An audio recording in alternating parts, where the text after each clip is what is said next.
Attitudable opens the door to a new world of people transforming lives and the way we do business. Today is a very special episode because my guest only speaks Italian and I don't master the language so far to interview her in that combination. So I will just read the answers that she sent me in English to her latest book, who really captivated my soul. This episode is called Our Nonnas and the Importance of True Communication. As many of you already know, last year in 2022, I spent the Italian summer in magical Sardinia, a very beautiful island south of Italy, reading Italian books related to our ancestors, our origins, their communication, languages, and all that. And the book La Nonna by Elena Bernabé really captivated my soul and helped me move forward.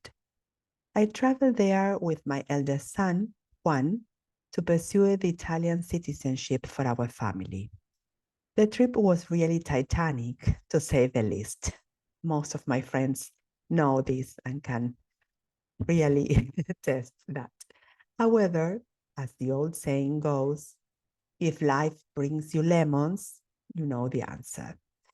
After reading and discovering new Italian authors, I found this incredibly inspirational woman, and this is my interview to Elena Bernabé and one of her books called La Nonna, a book I heartily recommend you to read.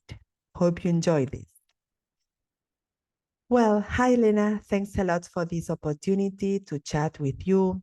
And I would really like to know how you thought of a book about the figure of the grandmother, our nonnas. Many nonnas came from Italy to Argentina as immigrants. You know that more than 20% of the Argentinian population are Italian immigrants, and I am one of them. So tell us about the purpose of La Nonna and why you wrote it. Elena says, this is a book about the grandmother figure.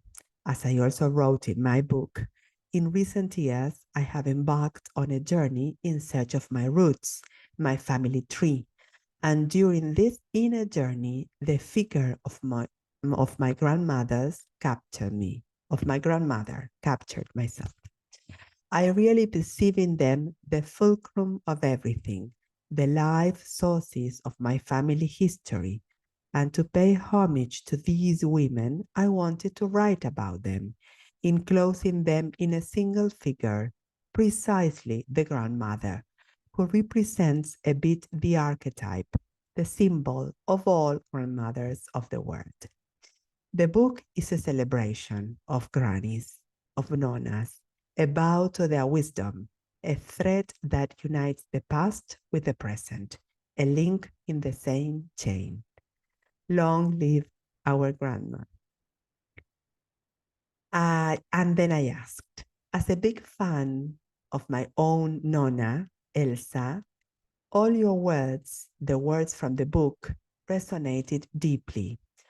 How do you think we can bond more with our Nonna if we do not have them with us anymore? What is your advice for us to remember or try to imitate?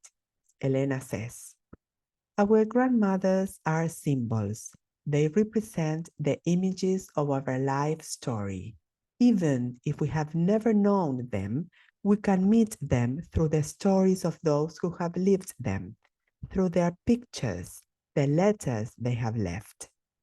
Going in search of our grandmothers is a wonderful journey within our family tree. It allows us to get in touch with our own family roots, which are nothing more than our inner roots. Meeting our grandmothers means meeting the wisest part of us. Then I asked, can you explain us, Elena, what family, origin, and our own culture mean to you? Elena says, the family is the mirror of our interiority. By lovingly observing the dynamics of each family, one can perceive the story of each individual's life. And the same goes for society as well. Everything around us, even the events that happen to us, are part of the puzzle of our history.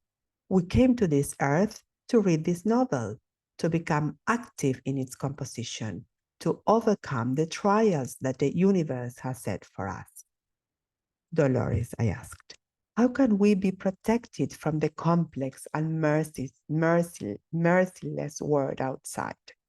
The world confronts us, often with difficult and tiring trials.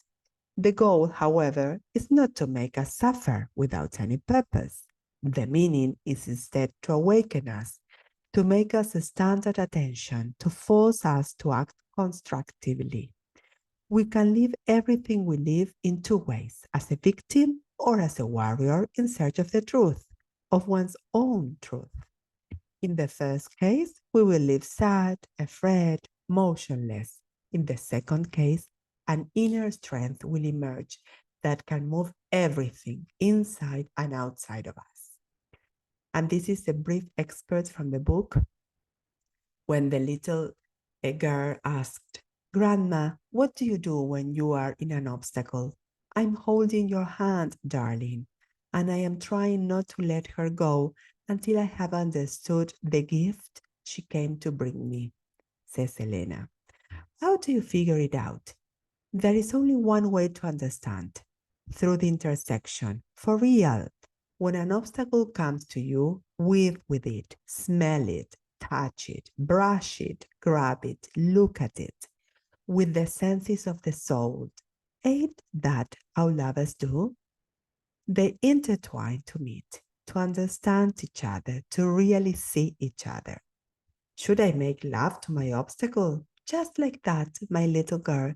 It's the only way to transform him from enemy to ally, from enemy to accomplice, from fear to love.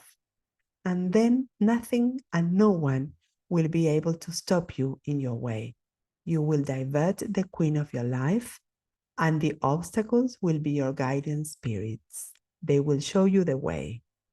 You will no longer be able to live without their presence. You will wait for them with trepidation. You will have fun with them. Can you really live like this? It's the only way of living I know. The rest is a slow and painful death of your own soul. Grandma, I'm afraid I can't make it. My child, your fear is not to fail, but the fear of seeing your dreams come true. We were taught to question our abilities, to not want too much, to settle, and that's why we fear will actually succeed. Finally, letting our inner light shine. Kick your fear, my daughter, and run carefree in the grass of 1,000 possibilities. Why should I ever be afraid to see my plans realized? You know, this is one of the experts of this amazing book. And then my final question to this author. Here in Argentina, nonnas play a very big part in the family. We pay respect, we are very traditional, and nonnas are supreme. They are really wise. As we grow older and in the future, we may also be nonnas.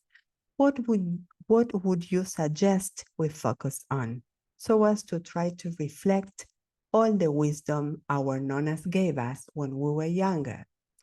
And Elena says, old age is a golden age. In our society, it is instead considered a decadent, ugly, useless phase. In reality, those who manage to age consciously can finally fully enjoy life, having already faced so many trials, so many sacrifices, so many pains. A woman who becomes a grandmother finds herself in a sacred moment of her life, She is the bearer of secrets, of stories. She is a bridge between the past and the future. She is the queen of the present. If she has done a great job on herself, she has managed to strip herself of duties, of useless things, of extra words. She managed to bring out her wisest part while also bringing out her childish part. What a grandmother can do is simply and finally be herself and prepare with joy and not with fear for the opening of the door into the invisible world. Her very being is the greatest teaching she can give to future generations. Thanks a lot, Elena, for this interview, for your book, and for all your words. Hope you have enjoyed it, and thank you for listening. Till the next episode.